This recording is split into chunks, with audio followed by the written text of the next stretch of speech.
ఎక్కడ పోయినా మా ఆదరణ ఎమ్మెల్యే గారు మేము ఆదరణ ఫండ్ తెచ్చినాం, కౌన్సిలర్లు అడ్డపడుతున్నారు, వైఎస్ఆర్సీపీ కౌన్సిలర్ కాబట్టి వైఎస్ఆర్సీపీ కౌన్సిలర్ అడ్డపడతారని చెప్పి ప్రతి మీటింగ్ లో చెప్తున్నారు.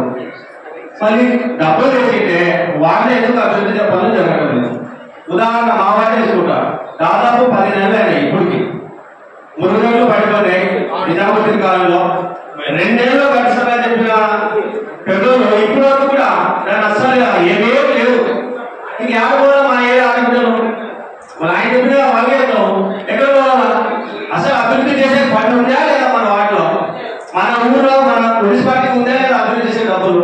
ఆయన ప్రతిసారి మీటింగ్ లో డబ్బులు ఉన్నాయి మేము తెచ్చినాను మీకు చేసుకోవడం మేము మొక్కి చెప్తున్నా కౌన్సిలర్ నా వారికి అభివృద్ధి చేయమని చెప్పండి. మీడియా సోదరులు ఫోన్లు అడిగి నా వారికి దయచేసి చెప్తున్నా అందరికంటే, ఎందుకంటే ప్రతిసారి డబ్బులు తెచ్చినాం వైఎస్ఆర్సీపీ కౌన్సిలర్ లేరు, అడ్డపడుతున్నారు, అన్ని దాకా అడ్డపడుతున్నారు. ఏ దాకా అడ్డపడినా వాళ్ళు చేసిన వైఎస్ఆర్సీపీ కౌన్సిలర్ ఏ బాధకు అడ్డపడ్డాం, అభివృద్ధికి అడ్డపడ్డామా?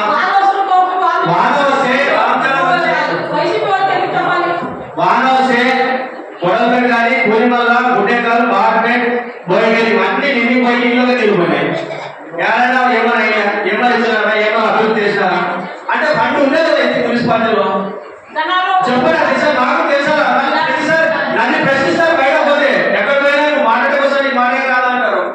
ఉన్నాయి కదా గవర్నమెంట్ డెవలప్మెంట్ వర్క్ అయితే మున్సిపాలిటీ చూసుకుంటున్నాక ఇంటికి కొనేదని కానీ రిపోర్ట్ ఇస్తే ఆధార్ పంపించి అది కాదు సార్, అది కాదు సార్.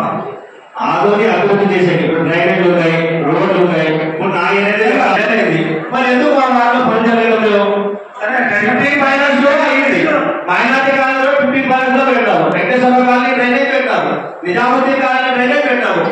ఎందుకు పని జరగడంలో మరి డబ్బులు ఎక్కడ పోయినాయి? ఎమ్మెల్యే గారు తెచ్చిన డబ్బులు ఎక్కడ పోయినాయి ఆంధ్రలో? మరి ఎందుకు మనం మమ్మల్ని అబద్ధాలు చేసేగా ఏమైనా చెప్పుకునే మేము అబద్ధాలు చెప్తున్నాం ప్రజలకి? ముఖ్యంగా మురుగుల కానీ చాలా ఎక్కువ ఒకసారి చూసే తెలుస్తుంది సార్, కమిషనర్ గారు చూసారు, అందరూ చూసారు, అక్కడ టెండర్ అయితే మళ్ళీ ఎప్పుడు ఆ దేశం పనిచేసేది? అంతే డబ్బులు ఉన్నాయా ఆంధ్ర డెవలప్ చేయడానికి తెచ్చినారా లేదా? అది చెప్పండి.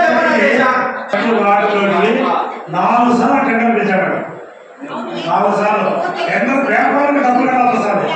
అధ్యక్ష టెండర్ పిలిచినావు కదా అధ్యక్ష, గౌరవ ఎమ్మెల్యే గారు ఆల్రెడీ డెవలప్ చేయడానికి డబ్బులు తెచ్చారని చెప్తున్నారు కదా, తెచ్చినారా లేదా? తెచ్చితే మా ఏరియా డెవలప్ చేయడానికి ఎందుకు ఇబ్బంది అవుతుంది? అంటే ఎవరైనా అడ్డపడ్డారా, చేయొద్దని చెప్పారా, నా ఏరియా ప్రజలు చేయడం చెప్తారా? చెప్పండి. అది